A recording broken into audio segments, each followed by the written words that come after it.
Welcome to the final part of my 8-part mini training series on effective listening.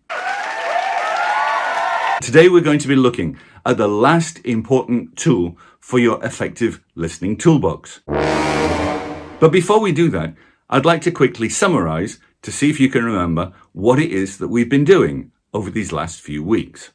We started off in part 1 by increasing our awareness of the listening skills of the people around us and of ourselves. In part 2, we looked at how the biggest obstacle to becoming an effective listener is our own ego. In part 3, we looked at the importance of identifying what is the objective of the speaker. Part 4 was all about improving our focus, stopping our monkey mind from running away with ideas or getting distracted from the conversation. Part 5, we looked at different ways to use silence to become a more effective listener. Part 6, we looked at the different types of clarification questions and how to avoid looking as if we're being judgmental or challenging what the speaker is saying. And part 7 was all about emotions, not only understanding the factual information that the speaker is saying, but also how they feel about it.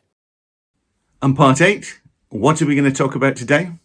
Well, it's no surprise that I've just given a summary of what we've done so far, because the final tool that you can use to become an effective listener is summarizing.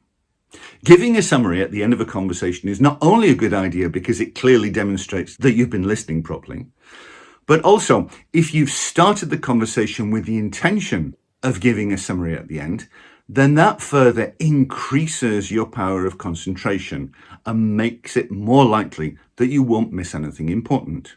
So your final challenge for this effective listening mini training course is this: end a conversation by summarizing the most important factual parts and emotional parts of what the speaker has been saying. And if you can do that, if you can reflect back to the speaker what it is that they've been talking to you about, then you're guaranteed to get a smile or a sigh of relief or even a tear of gratitude as they feel recognized, understood, and that they've been talking to somebody who really is a really good listener. And remember, it doesn't matter whether you're a leader, a manager, a salesman, or working customer service.